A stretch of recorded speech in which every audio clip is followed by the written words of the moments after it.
भारत के कुल भौगोलिक क्षेत्रफल का मतलब लगभग 1.5% हिस्सा ऐसा है जहां देश का कोई आम कानून नहीं चलता। बिल्कुल। वहां लिटरली जंगल का अपना एक अलग संविधान है।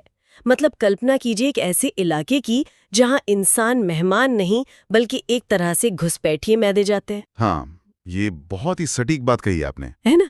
यहाँ कोई एक सूखी लकड़ी का तिनका भी उठा ले तो वो अपराधी है। जानवर चराना या खेती करना तो बहुत दूर की बात हो गई। सही कहा। तो आज की इस डीप डाइव में ना हम इसी हाई सिक्योरिटी जोन की बात कर रहे हैं। आज हमारा मिशन है भारत के 106 राष्ट्रीय उद्यानों यानी नेशनल पार्क्स की पूरी A to Z जानकारी और उनके पीछे काम करने वाले पारिस्थितिकी तंत्र को डिकोड करना। और ये विषय जितना भौगोलिक है ना उतना ही वैज्ञानिक भी है, क्योंकि हमारी दुनिया में ज्यादातर चीजें इंसानों की सुविधा के हिसाब से डिजाइन की जाती हैं। बिल्कुल। लेकिन ये जो संरक्षित क्षेत्र हैं, ये इस बात का प्रमाण है कि हम कुछ जगहों को पूरी तरह से प्रकृति के हवाले करने का महत्व समझते हैं। तो चलिए इसे समझते हैं। संरक्षण को लेकर ना अक्सर कई तरह के शब्द सुनने को मिलते हैं, जैसे national park, wild life sanctuary या फिर बायोस्फीयर रिजर्व। हाँ, इसमें काफी कंफ्यूजन भी होता है लोगों को। एग्जैक्टली। तो इसे अगर एक एनालॉजी से समझें तो राष्ट्रीय उद्यान एक तरह से एक हाई सिक्योरिटी वॉल्ट की तरह है, जहां किसी भी मानवीय गतिविधि की कोई गुंजाइश नहीं है। इसके मुकाबले अगर एक वन्यजीव अभयारण्य यानी सैंक्चुरी की बात करें तो वो एक वीआईपी लाउंज जैसा है। अच्छा, वीआईपी लाउंज। हाँ, मतलब वहां मुख्य फोकस किसी खास प्रजाति को बचाने पर होता है, इसलिए स्थानीय लोगों को थोड़ी बहुत छूट मिल जाती है, जैसे सीमित मात्रा में लकड़ी बीनने की या चराई की। बिल्कुल। और अगर इसी एनालॉजी को हम थोड़ा और आगे बढ़ाएं ना, तो बायोस्फीयर रिजर्व एक पूरी की पूरी किलेबंद सिटी या शहर की तरह है। ओहो, एक पूरा शहर? हाँ, उस शहर के एकदम बीचों बीच आपका हाई सिक्योरिटी वॉल्ट है, यानी नेशनल पार्क। फिर उसके आसपास वीआईपी लाउंज है, यानी सैंक्चुरी। और शहर की जो बाहरी सीमाएं हैं, वहां इंसान, स्थानीय जनजातियां और प्रकृति एक साथ रहते हैं। मतलब बायोस्फीयर रिजर्व का उद्देश्य सिर्फ जानवरों को बचाना नहीं है। एग्जैक्टली। उसका उद्देश्य वहां की पूरी संस्कृति और वनस्पति को एक साथ बचाना है। लेकिन यहाँ एक बात जो मुझे सबसे ज्यादा चौंकाती है ना, वो है वन वे टिकट का नियम। हाँ, ये पारिस्थितिकी के कानूनों में एक बहुत ही सख्त प्रावधान है। बिल्कुल। मतलब किसी भी वन्यजीव अभयारण्य को प्रमोट करके या अपग्रेड करके राष्ट्रीय उद्यान बनाया तो जा सकता है, लेकिन एक बार कोई क्षेत्र राष्ट्रीय उद्यान घोषित हो गया तो उसे किसी भी परिस्थिति में डाउनग्रेड करके वापस अभयारण्य नहीं बनाया जा सकता। अरे वाह, ये तो बहुत ही कड़ा नियम है। हाँ, ये सुनिश्चित करता है कि एक बार जो जमीन प्रकृति को दे दी गई, उस पर दोबारा मानवीय कब्जा नहीं हो सकता। ये नियम ये साबित करता है कि संरक्षण के इस तंत्र को लेकर हमारा ढांचा बहुत ठोस है। लेकिन मैं सोच रही थी कि क्या हमेशा से ऐसा ही था? मतलब अगर हम इतिहास के पन्ने पलटें तो क्या आजादी के तुरंत बाद से ही संरक्षण की ये समझ इतनी ही मजबूत थी? असल में ऐसा नहीं था। आपको ये जानकर शायद हैरानी होगी कि 1970s तक भारत जैसे इतने विशाल और विविध देश में केवल 5 राष्ट्रीय उद्यान थे। सिर्फ 5? हाँ, सिर्फ 5। संरक्षण को लेकर तब तक कोई केंद्रीकृत नजरिया था ही नहीं। लेकिन फिर 1972 में एक गेम चेंजर कानून आया, वन्यजीव संरक्षण अधिनियम, या जिसे हम वाइल्ड लाइफ प्रोटेक्शन एक्ट 1972 कहते हैं। अच्छा। इस कानून ने लिटरली शिकार पर पाबंदी लगाई और नेशनल पार्क्स बनाने की पूरी कानूनी प्रक्रिया तय कर दी। उसी का नतीजा है कि आज 2026 के अपडेटेड डेटा के अनुसार हमारे पास 106 राष्ट्रीय उद्यान हैं। 106? और ये देश का करीब 1.35% हिस्सा कवर करते हैं। बिल्कुल। लेकिन 5 पार्कों से 106 पार्कों तक का ये सफर कोई रातों रात हुआ चमत्कार तो नहीं रहा होगा? नहीं, बिल्कुल नहीं। अगर हम इसे बड़ी तस्वीर से जोड़े ना, तो इस बदलाव के बीज 1952 में ही बो दिए गए थे। 1952 में? हाँ, 1952 में भारतीय वन्यजीव बोर्ड यानी IBWL का गठन हुआ था। उस बोर्ड की जो दूरदृष्टि थी, उसने ही ये तय किया था कि विकास की अंधी दौड़ में हमें कुछ इलाके पूरी तरह से अछूते रखने ही होंगे। इतिहास की इस नींव की बात हो ही रही है तो कहानी के पहले हीरो का जिक्र करना तो बनता है। बिल्कुल बनता है। मतलब भारत का सबसे पहला राष्ट्रीय उद्यान, उत्तराखंड का जिम कॉर्बेट राष्ट्रीय उद्यान। इसका सफर अपने आप में किसी ऐतिहासिक दस्तावेज से कम नहीं है। सही कहा आपने। 1936 में जब इसकी स्थापना हुई थी ना, तब इसका नाम हेली नेशनल पार्क था, जो उस समय के तत्कालीन गवर्नर के नाम पर रखा गया था। और आजादी के बाद इसका नाम बदलकर रामगंगा नेशनल पार्क कर दिया गया, क्योंकि रामगंगा नदी इस पूरे जंगल की जीवन रेखा है। लेकिन फिर 1956 में महान प्रकृतिवादी और लेखक जिम कॉर्बेट के सम्मान में इसका नाम जिम कॉर्बेट नेशनल पार्क रख दिया गया। और दिलचस्प बात यह है कि अब इसके मूल नाम यानी रामगंगा नेशनल पार्क को फिर से अपनाने पर विचार किया जा रहा है। हाँ, नाम चाहे जो भी हो, इस जंगल का महत्व इस बात से तय होता है कि 1973 में जब दुनिया का सबसे बड़ा बाघ संरक्षण अभियान प्रोजेक्ट टाइगर शुरू हुआ था ना, हाँ, तो उसके लिए सबसे पहली जमीन इसी कॉर्बेट नेशनल पार्क की चुनी गई थी, क्योंकि यहाँ का जो घना जंगल है और जो शिकार का आधार है वो बाघों के लिए सबसे अनुकूल था। कॉर्बेट ने भले ही एक शुरुआत की हो, लेकिन हमारे देश की भौगोलिक विविधता इतनी ज्यादा है ना कि आप एक ही तरह के जंगल का नियम हर जगह लागू नहीं कर सकते। ये बात एकदम सही है। मतलब कॉर्बेट का जो मॉडल है वो एक बर्फीले रेगिस्तान में तो काम नहीं कर सकता, और यहीं से हम पार्कों के एक्सट्रीम्स यानी उनके आकार के चरम सिरों को देखते हैं। ये विरोधाभास सच में अद्भुत है। अगर हम साइज के मामले में सबसे बड़े उद्यान की बात करें तो वो है लद्दाख का Hemis national park. Hemis national park? हाँ, इसका क्षेत्रफल 4,400 वर्ग किलोमीटर से भी ज्यादा है, और ये सिर्फ भारत का ही नहीं बल्कि पूरे दक्षिण एशिया का सबसे बड़ा राष्ट्रीय उद्यान है। 4,400 वर्ग किलोमीटर? बाप रे। और इसकी एक और भौगोलिक खासियत है, ये ट्रांस हिमालय क्षेत्र में आता है। ट्रांस हिमालय मतलब ये हिमालय की उन चोटियों के पार है जहां मानसूनी बारिश पहुंच ही नहीं पाती। अच्छा, तो ये एक ठंडा रेगिस्तान हुआ? एग्जैक्टली। ये एक कठोर पर्यावरण है जहां स्नो लेपर्ड यानी हिम तेंदुआ राज करता है। 4,400 वर्ग किलोमीटर का बर्फीला विस्तार। और अगर इसके ठीक उलट हम देखें भारत के सबसे छोटे राष्ट्रीय उद्यान को, तो वो है अंडमान और निकोबार द्वीप समूह का south button island national park. और आपको पता है इसका क्षेत्रफल कितना है? मात्र 0.03 वर्ग किलोमीटर। आपको ये सोच सकता है कि इतने छोटे से द्वीप को नेशनल पार्क बनाने की आखिर क्या जरूरत आ पड़ी? बिल्कुल, कोई भी सोचेगा। लेकिन समुद्री पारिस्थितिकी तंत्र में ना एक छोटी सी मूंगा चट्टान यानी कोरल रीफ भी हजारों समुद्री जीवों का घर होती है। अरे वाह। तो उसे बचाने के लिए वो हाई सिक्योरिटी वॉल्ट वाला दर्जा देना बहुत जरूरी हो जाता है। तो आकार के बाद चलिए अब नंबर्स की बात करते हैं। मतलब ये हाई सिक्योरिटी सिस्टम सबसे ज्यादा कहाँ लागू है? हाँ, ये दिलचस्प है। तो मध्य प्रदेश इस मामले में सबसे आगे है। वहाँ 11 राष्ट्रीय उद्यान हैं, जैसे कान्हा, बांधवगढ़, पन्ना, पेंच, कूनो, और शायद इसीलिए ना इसे टाइगर स्टेट का तमगा भी मिला हुआ है। और अगर हम केंद्र शासित प्रदेशों में देखें तो अंडमान और निकोबार द्वीप समूह में 9 राष्ट्रीय उद्यान हैं। बिल्कुल। और मध्य प्रदेश के पेंच नेशनल पार्क की एक कहानी बहुत मशहूर है। मतलब ये जो जंगल है ना, ये मध्य प्रदेश और महाराष्ट्र दोनों की सीमाओं में फैला हुआ है। हाँ, ये सच है, लेकिन इसकी सांस्कृतिक अहमियत बहुत गहरी है। रुडयार्ड किपलिंग ने जंगल बुक की जो दुनिया रची थी, जहां मोगली, बघीरा और शेर खां जैसे किरदार थे। अरे हाँ, जंगल बुक। उसकी प्रेरणा इसी पेंच के जंगलों की भौगोलिक बनावट और जानवरों से मिली थी।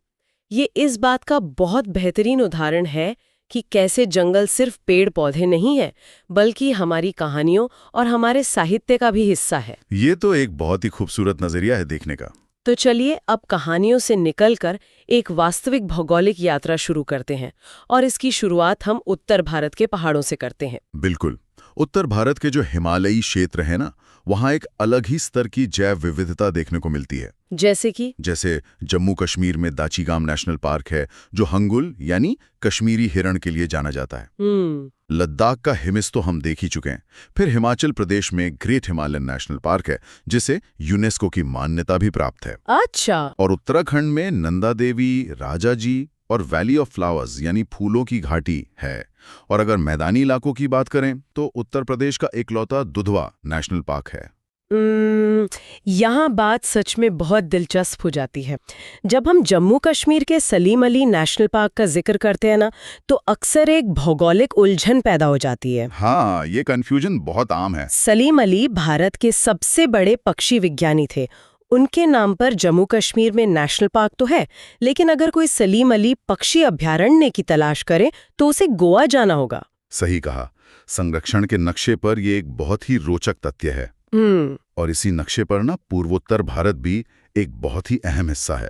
पहाड़ों की ढलानों से उतरकर जब हम पूर्वोत्तर के जंगलों में जाते हैं तो वो भारी बारिश और घनी वनस्पतियों के कारण एक लिटरली ग्लोबल हॉटस्पॉट बन जाता है। बिल्कुल। अकेले असम में ही 7 राष्ट्रीय उद्यान हैं: काजीरंगा, मानस, ओरांग, नामेरी, डिब्रू साइखोवा और जो हाल ही में जुड़े हैं रायमोना और दिहिंग पटकाई। और पूर्वोत्तर में अरुणाचल प्रदेश का नमदफा नेशनल पार्क भी है। ये जगह तो किसी चमत्कार से कम नहीं है। वो कैसे? ये दुनिया का एक लौता ऐसा जंगल है जहां बिल्लियों की 4 बड़ी प्रजातियां बाघ, तेंदुआ, स्नो लेपर्ड और क्लाउडेड लेपर्ड एक साथ पाई जाती हैं। अरे वाह! और इसका एक बहुत बड़ा वैज्ञानिक कारण भी है, वहाँ की ऊंचाई में भारी बदलाव। अच्छा। हाँ, नमदफा की जमीन निचले उष्णकटिबंधीय जंगलों से शुरू होकर सीधे अल्पाइन और बर्फीली चोटियों तक जाती है। इसलिए हर ऊंचाई पर एक अलग प्रजाति आराम से पनप पाती है। ये लॉजिकल है। और अगर हम असम के डिब्रू साइखोवा की बात करें ना, तो वहाँ जंगली घोड़ों यानी फेरल हॉर्सेस की मौजूदगी उस इलाके को बहुत अनूठा बना देती है। तो अब पूर्वोत्तर से थोड़ा नीचे उतरते हैं पूर्वी भारत की ओर, जहाँ नदियां, मैंग्रोव के जंगल और पठार एक बिल्कुल अलग पारिस्थितिकी बनाते हैं। बिल्कुल। बिहार में राज्य का एकमात्र वाल्मीकि नेशनल पार्क है। झारखंड के पठारी क्षेत्र में बेतला है। और पश्चिम बंगाल तो अपने रॉयल बंगाल टाइगर और सुंदरबन के मैंग्रोव जंगलों के लिए पूरी दुनिया में जाना ही जाता है। सही कहा। लेकिन पूर्वी तट पर ओडिशा का भितरकनिका नेशनल पार्क एक ऐसी प्राकृतिक घटना का गवाह बनता है जो किसी को भी हैरत में डाल दे। आप अरीबादा की बात कर रहे हैं ना? एग्जैक्टली। भितरकनिका में ओलिव रिडली कछुओं का सामूहिक प्रजनन होता है। लाखों की संख्या में कछुए एक साथ समुद्र तट पर अंडे देने आते हैं। इसी घटना को अरीबादा कहा जाता है। लाखों कछुए एक साथ? हाँ, विकासवादी नजरिए से देखें तो ये एक तरह का सुरक्षा तंत्र है। इतने सारे कछुए एक साथ इसलिए आते हैं ताकि शिकारियों के खाने के बाद भी लाखों अंडे सुरक्षित बच सकें। प्रकृति का अपना अलग ही गणित होता है यार। तो अब पूर्व के मैंग्रोव से सीधे पश्चिम और मध्य भारत के सूखे और पर्णपाती जंगलों का रुख करते हैं। पश्चिम में गुजरात का गिर नेशनल पार्क दुनिया में एशियाई शेरों का इकलौता प्राकृतिक आवास है। वहीं केवलादेव घाना नेशनल पार्क पक्षियों का स्वर्ग है, जहां हजारों किलोमीटर दूर रूस से साइबेरियन क्रेन सर्दियों से बचने के लिए प्रवास करते हैं। इन सब के बीच महाराष्ट्र का संजय गांधी नेशनल पार्क एक बहुत ही अलग तरह की कहानी कहता है। हाँ, ये बहुत अनोखा है। मतलब कल्पना कीजिए कि मुंबई जैसा महानगर, जहां गगनचुंबी इमारतें हैं, करोड़ों की आबादी है, और उस कंक्रीट के जंगल के ठीक बीचों बीच एक असली जंगल है, बोरीवली में। यहाँ तेंदुए आज भी घूमते हैं। ये मानव और वन्य जीव के सह अस्तित्व और उनके बीच के टकराव का एक बहुत ही जटिल उदाहरण है। और ये दिखाता है कि प्रकृति कितनी लचीली हो सकती है अगर उसे थोड़ा सा भी स्थान दिया जाए। बिल्कुल। अब हमारी इस भौगोलिक यात्रा का एक बहुत ही महत्वपूर्ण पड़ाव आता है दक्षिण भारत के पश्चिमी घाट। ये पूरा का पूरा क्षेत्र जैव विविधता का एक हॉटस्पॉट है।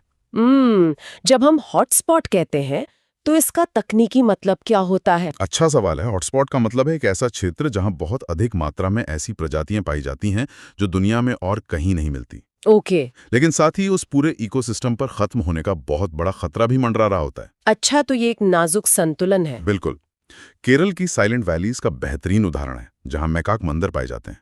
केरल में ही एराविकुलम नेशनल पार्क भी है, जो नीलगिरी तहर नामक जंगली बकरी का घर है। कर्नाटक के बांदीपुर और नागरहोल बाघों के लिए अहम है। और वही बन्नेरघट्टा नेशनल पार्क भी है, जहां देश का पहला बटरफ्लाई पार्क बना था। तो ये तो हुई जमीन, पठार और पहाड़ों की बात, लेकिन कुछ राष्ट्रीय उद्यानों की बनावट ही उनके अस्तित्व का सबसे बड़ा रहस्य है। मतलब एक ऐसा पार्क जो जमीन पर टिका ही नहीं है। आप मणिपुर के केबुल नामजाओ नेशनल पार्क की बात कर रहे हैं, दुनिया का एकमात्र तैरता हुआ राष्ट्रीय उद्यान। हाँ, मतलब तैरता हुआ जंगल कोई कैसे सोच सकता है? ये दरअसल लोकटक झील का हिस्सा है।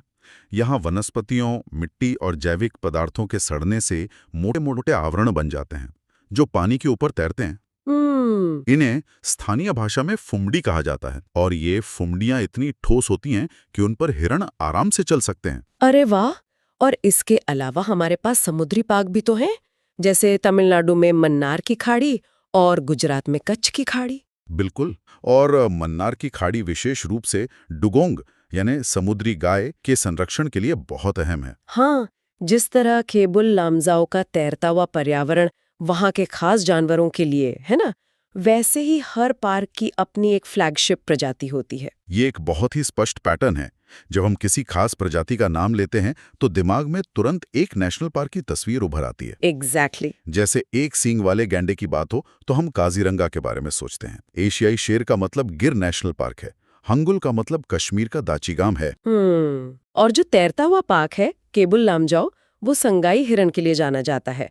वहीं हिम तेंदुआ सीधे हेमिस नेशनल पार्क की याद दिलाता है। यहाँ जो बात सबसे दिलचस्प है ना, वो ये है कि किसी एक जानवर का किसी एक क्षेत्र पर निर्भर होना संरक्षण की एक सफलता भी है और एक बहुत बड़ा जोखिम भी। जोखिम कैसे? उदाहरण के लिए काजीरंगा में दुनिया के 70% से अधिक एक सींग वाले गैंडे एक ही जगह पर केंद्रित हैं। अच्छा, हाँ। अगर कभी वहां कोई बड़ी बीमारी फैल गई या भयंकर बाढ़ आ गई तो पूरी की पूरी प्रजाति एक झटके में खतरे में पड़ सकती है।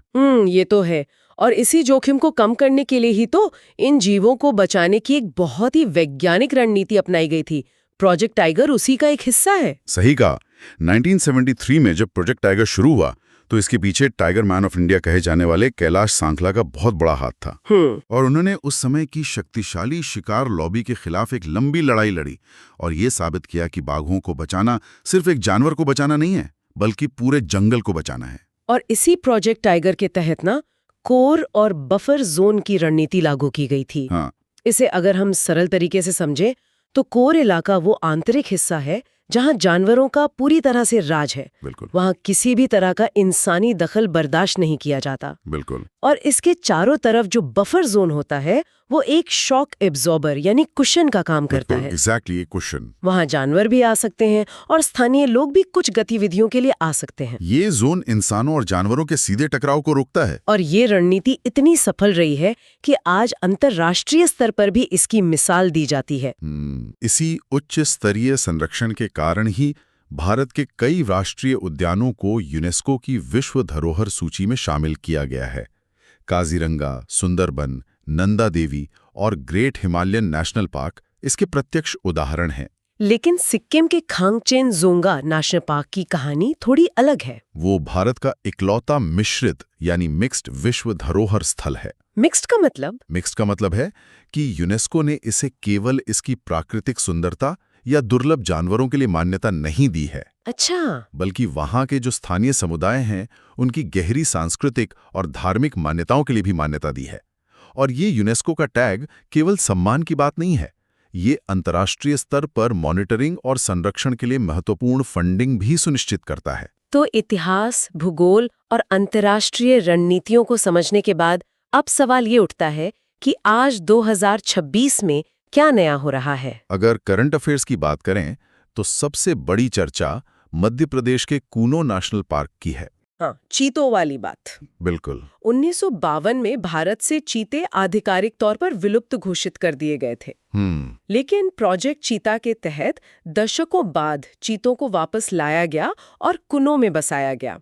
ये एक पूरे पारिस्थितिकी तंत्र को दोबारा जिंदा करने का बहुत बड़ा प्रयास है। इसके अलावा पूर्वोत्तर में असम ने रायमोना और देहिंग पटकाई को नए नेशनल पार्कों के रूप में मान्यता दी है। हाँ। और छत्तीसगढ़ में गुरु घासीदास नेशनल पार्क को टाइगर रिजर्व के रूप में अपग्रेड किए जाने की प्रक्रिया भी काफी सुर्खियों में है। जो लोग पर्यावरण से जुड़े मुद्दों का गहराई से विश्लेषण करते हैं ना, उनके लिए इन पार्कों से जुड़े कई विवाद और तकनीकी विकास भी बहुत महत्वपूर्ण है। जैसे काजीरंगा नेशनल पार्क पहला ऐसा पार्क बना जहां एंटी पोचिंग यानी शिकार को रोकने के लिए वन रक्षकों को सैटेलाइट फोन दिए गए। अरे भाई, तो बहुत अच्छी पहल है। और राजस्थान का केवलादेव भी अपने पक्षी प्रवास के लिए हमेशा अध्ययन का केंद्र रहता है। बिल्कुल। लेकिन इन दिनों सबसे तीखी बहस मध्य प्रदेश के पन्ना नेशनल पार्क को लेकर हो रही है। हाँ, केन-बेतवा लिंक परियोजना। एग्जैक्टली। ये पार्क केन-बेतवा नदी लिंक परियोजना के ठीक बीच में आता है। जब दो नदियों को जोड़ा जाता है तो पानी का स्तर बढ़ता है। इससे पन्ना के कोर इलाके का एक बड़ा हिस्सा डूबने का खतरा है, जो बाघों के शिकार और प्रजनन के लिए बहुत जरूरी गलियारा है। हम यहाँ कोई पक्ष तो नहीं ले रहे, लेकिन ये विकास और संरक्षण के बीच के सीधे टकराव का एक क्लासिक उदाहरण जरूर है। ये सच में एक जटिल मुद्दा है। वैसे इतनी सारी जटिल भौगोलिक, ऐतिहासिक और वैज्ञानिक जानकारी को दिमाग में व्यवस्थित रखना कभी-कभी काफी मुश्किल हो जाता है। इसीलिए तो संरक्षणवादी और शोधकर्ता अक्सर इन जानकारियों को याद रखने के लिए कई तरह की ट्रिक्स और कहानियां गढ़ लेते हैं। अच्छा, कोई ट्रिक है आपके पास? हाँ, मैंने एक दिलचस्प मेमोरी ट्रिक सुनी थी जो लोग असम के 7 पार्कों को याद रखने के लिए इस्तेमाल करते हैं। बताइए। ट्रिक है, मानस ने काजी को ऑरेंज और राय दी के देहिंग में डिब्बा न गिरे। अरे वाह, ये तो बहुत कैची है ना? सुनने में भले अजीब लगे, लेकिन ये एक वाक्य में मानस काजीरंगा, ओरांग, रायमोना, देहिंग पटकाई और डिब्रू साइखोवा को समेट लेता है। बहुत बढ़िया। इसी तरह उत्तराखंड के लिए भी एक वाक्य है, राजा जी ने नंदा को फूल दिए और जिम में गंगा नहाए। मतलब Rajaji, Nanda Devi, valley of flowers, Jim Corbett और गंगोत्री नेशनल पार्क। बिल्कुल सही। हमारा मानव मस्तिष्क बड़ी सूचनाओं को ना इसी तरह पैटर्न और कहानियों में ढूंढता है। अगर हम इस पूरे डीप डाइव का एक शांत और स्पष्ट क्विक रिवीजन करें, तो 5 ऐसे तथ्य हैं जो इस पूरे तंत्र का आधार तय करते हैं। वो 5 तथ्य कौन से? पहला उद्यान जिम कॉर्बेट बना, सबसे बड़ा आकार हेमिस का है, सबसे छोटा साउथ बटन है, सबसे ज्यादा संख्या मध्य प्रदेश में है और सबसे अनूठा तैरता हुआ पार्क किबुल लामजाओ है। इस पूरी चर्चा को समेटते हुए मुझे तो यही समझ आता है कि ये राष्ट्रीय उद्यान जमीन के केवल कुछ टुकड़े भर नहीं है। बिल्कुल नहीं। ये हमारी प्राकृतिक विरासत की जीवन रेखाएं हैं। इन 106 पार्कों की व्यवस्था ये सुनिश्चित करती है कि हमारी आने वाली पीढ़ियां केवल किताबों में ही नहीं, बल्कि हकीकत में इन जंगलों को देख सकें। लेकिन यहाँ एक बहुत अहम और काफी गहरा सवाल खड़ा होता है। वो क्या? हमने इन जानवरों को बचाने के लिए नक्शे पर कानून और सख्त सीमाएं तो खींच दी हैं, उन्हें हाई सिक्योरिटी वॉल्ट में बंद कर दिया है। लेकिन प्रकृति हमारी खींची हुई इन सीमाओं को नहीं जानती। जब जलवायु परिवर्तन का असर तेज होगा, तापमान बढ़ेगा और बारिश के पैटर्न बदलेंगे, तो ये हाई सिक्योरिटी पार्क्स के अंदर बंधे जीव अपनी जगह बदलने पर मजबूर होंगे। ये तो सोचने वाली बात है। वे नए और अनुकूल मौसम की तलाश में बाहर निकलेंगे। और तब हमारी ये खींची हुई सीमाएं कितनी काम आएंगी? जब जानवर अपनी भौगोलिक सीमाएं लांघेंगे, तो क्या ये कानूनी वॉल्ट उन्हें बचा पाएगा, या फिर ये सीमाएं ही उनके लिए एक नया खतरा बन जाएंगी? ये एक बहुत ही प्रोवोकेटिव विचार है जिस पर हमें सोचना चाहिए। ये सच में एक ऐसा विचार है जो संरक्षण की पूरी परिभाषा को भविष्य में चुनौती दे सकता है। और इसी गहरे विचार के साथ हम आज के इस डीप डाइव को यहीं समाप्त करते हैं। हमारे साथ इस वैचारिक और भौगोलिक यात्रा में जुड़ने के लिए आप सभी का बहुत बहुत धन्यवाद।